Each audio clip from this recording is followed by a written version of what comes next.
Buenas tardes, profesora. Yo le voy a hablar acerca de las fuerzas que rigen y gobiernan el universo. En la naturaleza hay cuatro fuerzas que son responsables de los fenómenos en el universo.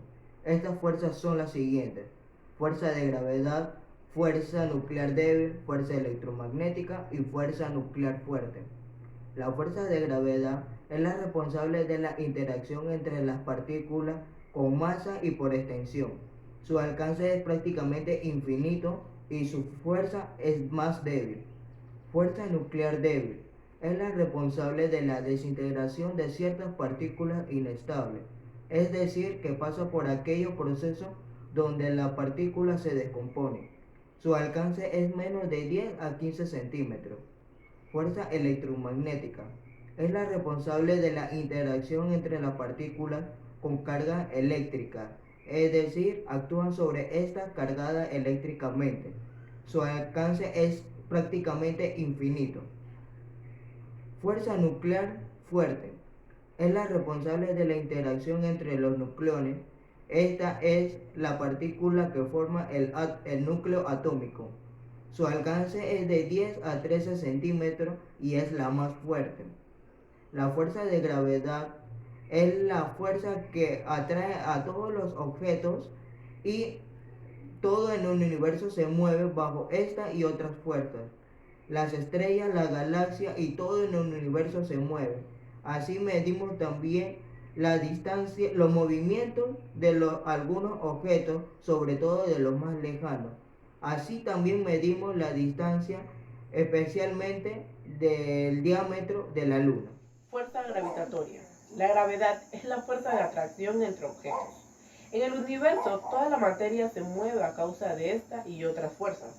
La gravedad depende de la masa de los objetos y de la distancia que los separa. Cuanta más masa tienen y más cerca están, mayor es la fuerza. El movimiento de los planetas alrededor del Sol se debe fundamentalmente a la fuerza de gravedad. Mercurio, Venus, la Tierra o Júpiter son algunos ejemplos de planetas que giran en torno al Sol.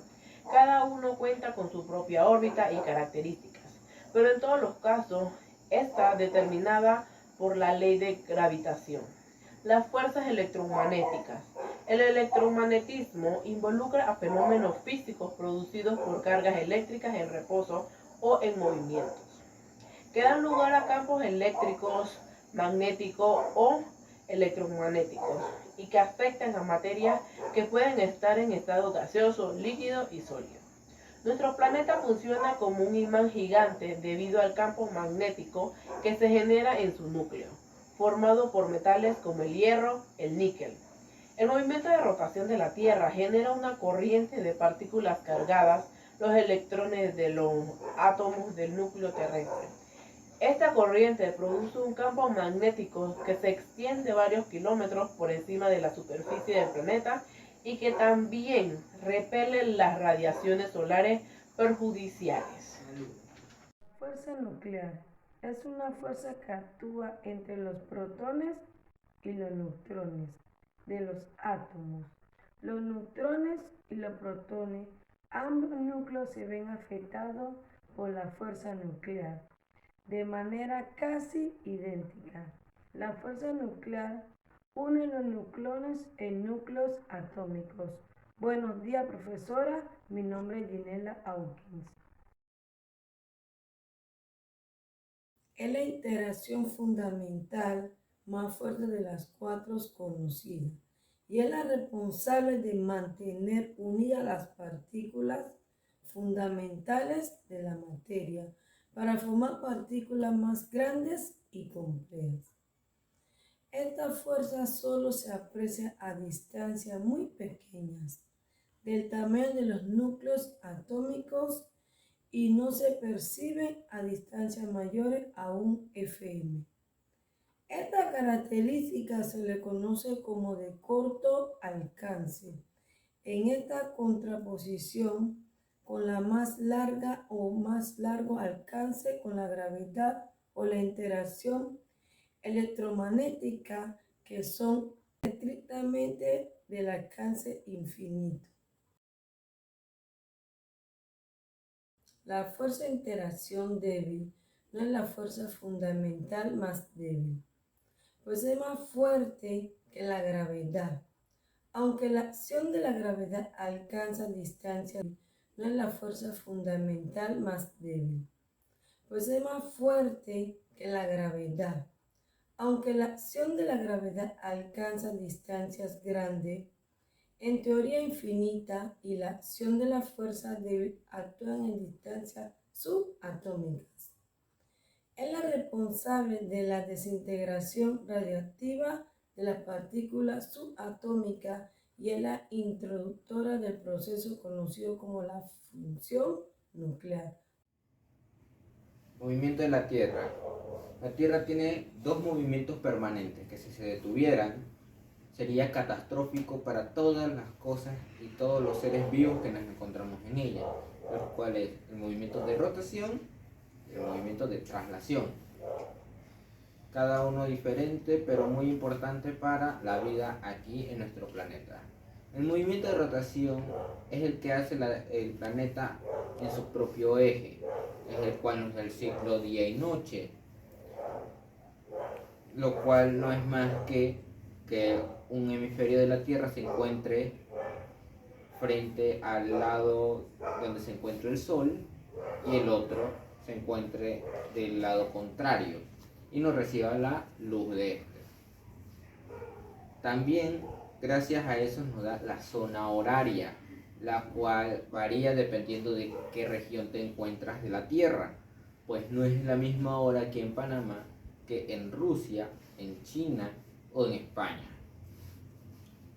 También tenemos el movimiento de traslación, que es el que nos da los meses del año. Cuando se cumplen 12 meses, 365 días, se cumple un año.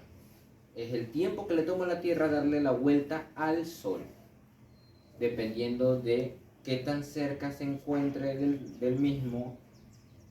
Hay un área que recibe más luz que la otra. Por ejemplo, dependiendo de esta ubicación, el Sol puede darle más luz al hemisferio norte y el hemisferio sur sería invierno, mientras que el hemisferio norte sería verano. Cuando termina del otro lado, sería completamente al contrario. El hemisferio norte sería invierno y el hemisferio sur sería verano. Esto se da así por motivos que realmente no están del todo comprobados. Por ejemplo, el movimiento de la Tierra aún no se sabe si fue por culpa de un meteorito que provocó que se acelerara o se detuviera más. Aún no se sabe ni siquiera cuál fue el efecto específico que hizo el meteorito. Los investigadores también piensan que fue solamente la gravedad del Sol la cual hizo que, comenzando desde Venus y sus nubes, fuera arrastrando y eso fuera dándole el movimiento a los demás planetas.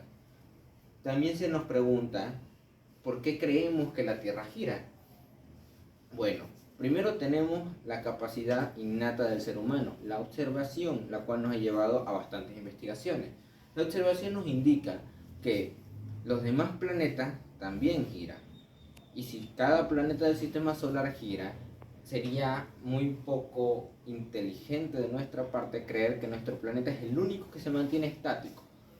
También tenemos el péndulo del francés Foucault, el cual hizo un experimento con un péndulo en el cual se mantuviera lo suficientemente alto para que una bola de más o menos el tamaño y el peso de una bala de cañón de esos tiempos se quedara inerte y que el movimiento de la Tierra fuera la que le diera el movimiento a esa bola.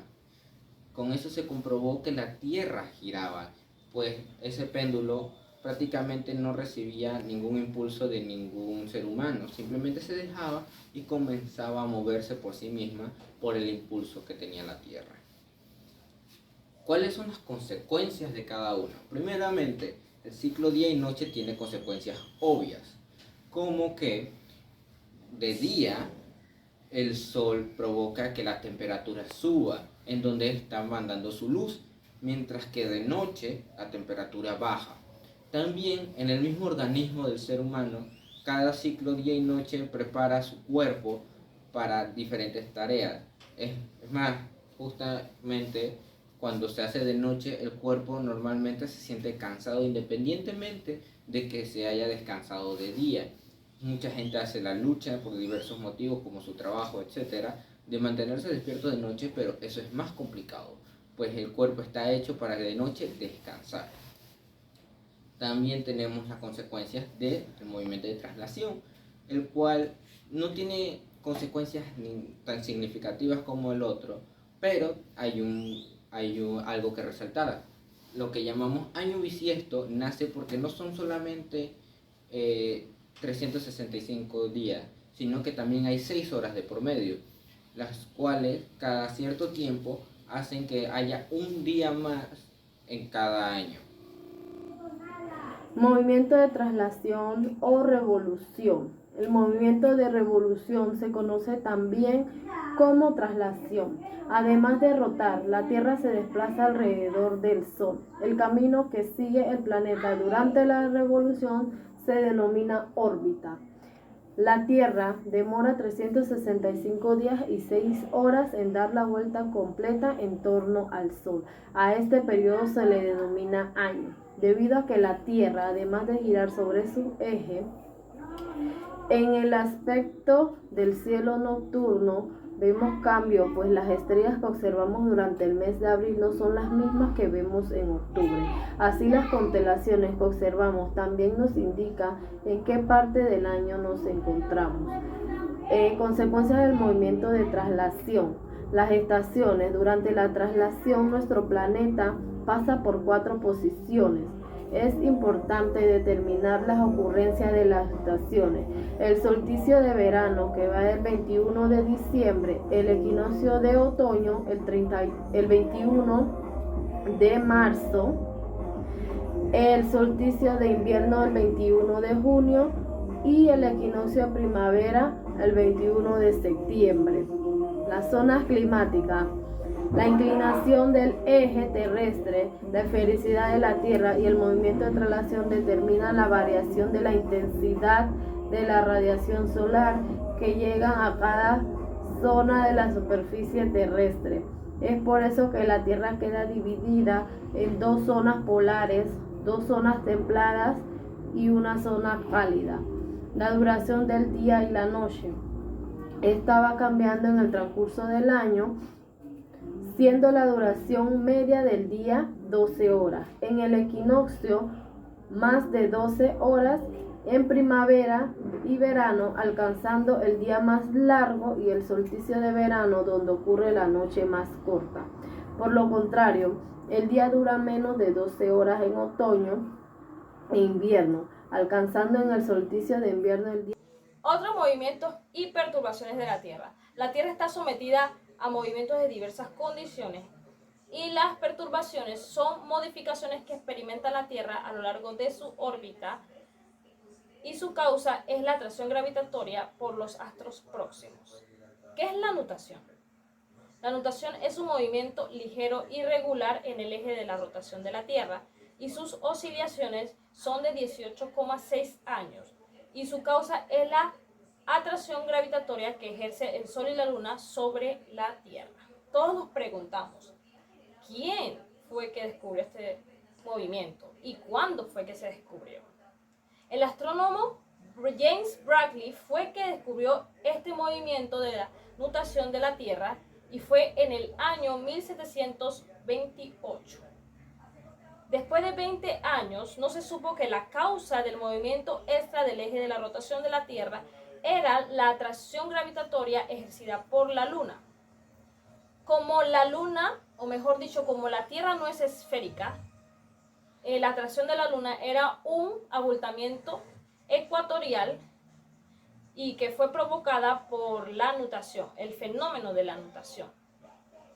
Para hacernos una idea de este movimiento, vamos a suponer que mientras el eje de la rotación de la Tierra describe el cúnico de precesión, o mejor dicho, el movimiento de ella, también a su vez describía lo que eran las pequeñas semielipsis o bucles sinusoidales, que también pueden tener una rotación de 18,6 a su vez que la podemos encontrar, como acabo de mencionar, ¿verdad? En la Tierra, la nutación se superpone al movimiento de la precesión y al balance de la oblicuidad de la elíptica, de forma que no son regulares los teóricos conos que los dibujan los proyectos en el espacio del desplazamiento del eje de la Tierra, debido al movimiento de precesión, sino que son ondulados. Este giro de polo terrestre o celeste, como queramos poner, alrededor del polo de la elíptica sigue una línea sinuosa bastante compleja al combinarse los efectos de la precesión y la nutación con la variación de la posición y la distancia del Sol y la Luna. Precisión de los equinoccios. El eje de giro de la Tierra, también conocido como eje polar o eje del mundo, se desplaza en el espacio describiendo un cono. Este desplazamiento se ejecuta de manera independiente a la rotación y traslación de nuestro planeta. La inclinación de la Tierra, que en promedio es de 23 grados 27 minutos, es la apertura angular de este cono. La precisión de los equinoccios es el movimiento del polo norte celeste que describe un círculo completo alrededor del polo norte de la eclíptica, con un periodo de 25.780 años, periodo conocido también como año platónico. Este movimiento es debido al movimiento de precesión de la Tierra causado por toque ejercido por el Sol sobre la Tierra. La precesión del eje terrestre fue descubierta por Hiparco en el 150 a.C., cuando realizó mediciones angulares a las cartas estelares realizadas por Aristilo y Timocari en el 340 a.C. Hiparco midió un desplazamiento angular que había ocurrido en las posiciones de las estrellas con respecto al punto vernal. Por efecto de la precisión, que es el punto vernal, escogido como origen del sistema de coordenadas celeste, y astronómicamente marca el equinoccio de primavera el 21 de marzo. Antes apuntaba hacia la constelación del Carnero, conocido como Aries, pero ahora lo hace hacia la constelación de los peces, Piscis. Esta circunstancia confunde a muchos aficionados que inician las observaciones, ya que al punto vernal también se le llama punto Aries, pero se encuentra en la constelación de los peces o de Piscis. El punto vernal o punto Aries es el punto en donde coincide el ecuador celeste con la eclíptica. La deriva del punto vernal dentro de los límites de una constelación determina los que algunos estudiosos denominan como era. La era de Piscis se inició en el siglo I a.C. y finaliza aproximadamente en el año 2600, cuando se inicia la era Acuario. El movimiento de precisión ocurre por dos factores. El primero, por la figura de la Tierra, ya que la forma de la Tierra no es totalmente esférica, sino más bien es un esferoide de revolución conocido como el nombre de geoide. De esta manera, las masas hacia el ecuador del planeta son mayores que hacia los polos. Y el segundo sería por las fuerzas combinadas de atracción gravitatoria del Sol y la Luna. Atentan contra la estabilidad del eje polar terrestre,